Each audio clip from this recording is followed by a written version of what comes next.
میں اس اکٹھ میں بیٹھے سینئر ٹیچر جناب عابد حسین صاحب کو سلام پیش کر کے اپنی گفتگو کا آغاز کرتا ہوں، جو اس علاقے کے سب سے سینئر ٹیچر ہیں، جس کے وہ ٹیچر رہے ہیں F G college cantt college میں۔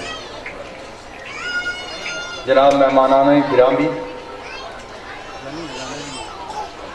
اور والدین، طالبات، نونہال،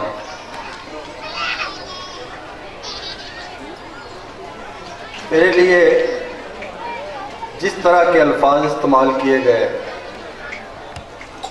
میں ان کا ممنون ہی ہو سکتا ہوں، اہل نہیں۔ ابھی شفقت صاحب فرما رہے تھے کہ انہوں نے ٹاٹ پر تعلیم حاصل کی، لیکن یہ خاکسار جو آپ کے سامنے کھڑا ہے، اس نے 5ویں کلاس تک زمین پر بیٹھ کر تعلیم حاصل کی۔ ہمارا تو بڑا اچھا، بڑی آبادی کا قصبہ تھا۔ میں سمجھتا ہوں کہ آپ لوگ خوش قسمت ہیں کہ ہمیں اتنے بڑے قصبے میں بھی ٹاٹ بھی میسر نہیں تھا، اور آپ کو اس دیہی علاقے میں اتنا شاندار اسکول میسر ہے اپنے بچوں کو تعلیم دلوانے کے لیے۔ مجھے یاد ہے کہ یہ جو طالب علم ہوتے ہیں، میں آج جب یہاں حاضر ہوا ہوں تو میں کچھ دے کے نہیں جا رہا آپ کو، بہت کچھ یہاں سے لے کے جا رہا ہوں۔ ان بچوں نے جس طرح کے پرفارمنس کی ہے، اور جو اس کے پیچھے تھیم تھی، اور جو اس کے پیچھے ذہن تھا، جو اس کے پیچھے تصورات تھے، جو اس کے پیچھے خیالات تھے، اور جو اس کے پیچھے احساسات تھے، یقین جانے میں ایک جذباتی سا آدمی ہوں، وطن کی بات جہاں بھی ہوتی ہے میں تھوڑا سا جذباتی ہو جاتا ہوں۔ تو ان بچوں نے مجھے تحریک دی، جس ولولے سے، جس جذبے سے، جس جوش سے بچوں نے شرکت کی ہے اور پرفارم کیا ہے، میں بچوں کے والدین کو بھی مبارک دیتا ہوں۔ کچھ آپ کے سامنے کرشمہ ہو گیا آج، اس کے پیچھے اساتذہ کی کڑی محنت ہے، پرنسپل صاحب کی قیادت ہے، رہنمائی ہے، تھیم ہے، ویژن ہے، اور اس کے ساتھ اساتذہ کی محنت، جس سے یہ نتائج برآمد ہوئے۔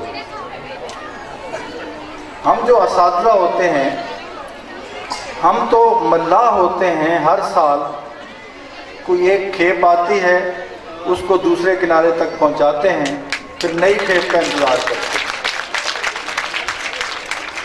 اور میں جب بھی کسی کالج، یونیورسٹی میں یا کسی اسکول میں بطور مہمان خصوصی جاتا ہوں، تو مجھے اب ریٹائر ہوئے تقریباً کوئی 16 سال ہو گئے ہیں،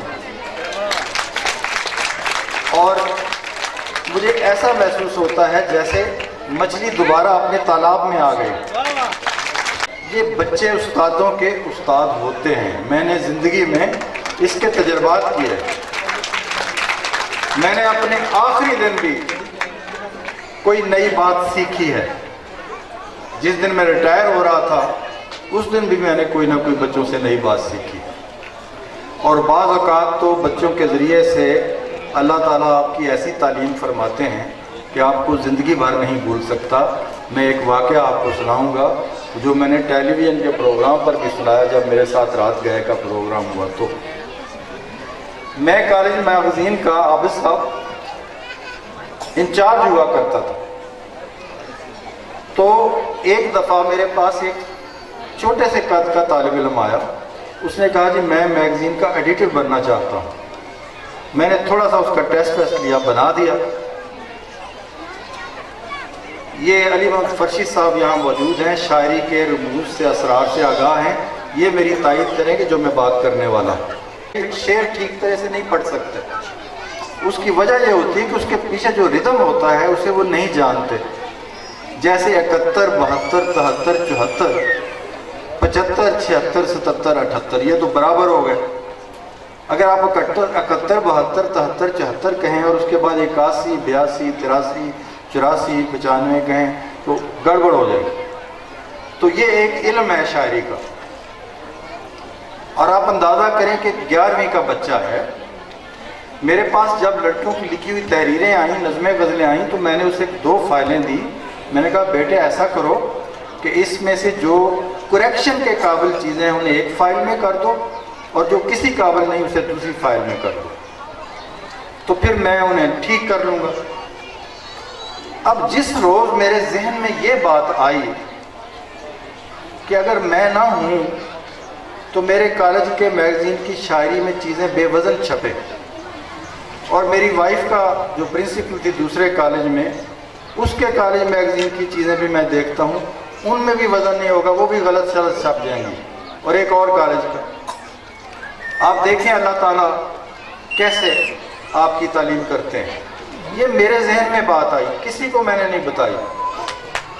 वो तालिब इल्म जब आया तो एक फाइल मेरे पास लेके आया। उस फाइल को मैंने खोला तो उसमें सारी चीज़ें दुरुस्त की हुई थी। क्या बात है। मैंने उसे पूछा कि मैं क्या बेटे तुम्हारे अबू शायर हैं? कहता नहीं। मैं क्या कोई भाई शायर है? कहता नहीं। मैं क्या कोई रिलेटिव शायर है? कहता नहीं। तो मैंने कहा ये किसने सही किया? उसने कहा ये मैंने किया। मैंने उसे कहा कि तुम्हें उरूज आता है? उसने कहा हाँ जी आता है। उसने मुफ़ऊलन फ़ऊलन मुफ़ाइलन करके तख्ती करके मुझे समझा दिया कि आता है। यकीन जाने यूनिवर्सिटियों में एमए के निसाब को पढ़ाने वाले उस्तादों को भी वो चीज़ नहीं आती।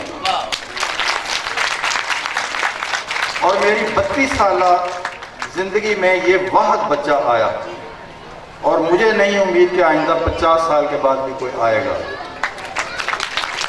और मैं अल्लाह का इतना शुक्रगुजार हुआ कि मेरे अंदर ज़रा सा एहसास और तकब्बुर पैदा हुआ तो अल्लाह मियाँ ने मेरा बंदोबस्त फरमा दिया। तो मैं अल्लाह की इतनी निगाह में हूँ, ये चीज़ मेरे ऊपर दिक्कत तारी कर गई कि आप एक डॉक्टर को डॉक्टर बनाते हैं तो किस तरह का डॉक्टर बनाते हैं, उसके अंदर इंसानियत किस दर्जे की पैदा होती है। मुझे याद है कि एक बहुत बड़ा फैसलाबाद का सर्जन हुआ करता था, पैसे का बहुत पीर था, उसका एक ही बेटा था। तो एक बार एक एक्सीडेंट हुआ और एक बंदा उस नौजवान को लेके हॉस्पिटल पहुंचा। वो हॉस्पिटल उसी सर्जन का था। सर्जन ने कहा जी पहले पैसे जमा कराएं मेरी फीस के, फिर मैं देखूंगा और ऑपरेशन करूंगा। अब वो कोई अजनबी आदमी था। उसने कहा जी मैं तो इसे लेके आया हूँ, मैंने देखा जख्मी पड़ा हुआ था सड़क पर, अब मेरे पास तो इतने पैसे भी नहीं हैं। उन्होंने कहा नहीं मैं तो नहीं देख सकता। चुनाचे उस बंदे ने कहीं से लोगों की मिन्नत अल्लाह किया और पैसे कोई 5 या 10 हज़ार थे वो जमा किए उसके और उसको पेश किए। तो जब वो सर्जन ऑपरेशन रूम में पहुंचा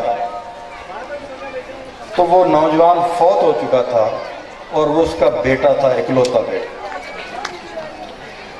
अब ज़ाहिर है कि अगर उस डॉक्टर की तालीम के साथ तरबियत भी हुई होती तो वो इस तरह की हरकत ना करता और इतने बड़े अज़ाबनाक सज़ा से ना गुजरता। तो आपने देखा कि ये जो ज़हन बना रहे हैं याकूब साहब बच्चों का, इसमें पाकिस्तान से मोहब्बत, इसमें अपनी कदरों से मोहब्बत, अपनी तहजीब से मोहब्बत और इंसानियत के आला आदर्शों के साथ मोहब्बत पैदा कर रहे हैं। ये आप लोगों की बड़ी खुशनसीबी है और मैं एक बार फिर इंतज़ामिया को और आप सबको, आप पेरेंट्स को, वालिदैन को मुबारकबाद देता हूँ और आप सबका शुक्रिया अदा करता हूँ कि आपने मुझे यहाँ बुलाकर मेरी इज़्ज़त अफजाई फरमाई। बहुत नाज़रीन चैनल को सब्सक्राइब कर लें और बेल आइकन पर क्लिक कर लें ताकि हमारी लेटेस्ट आने वाली वीडियोस आपको मिलती रहे।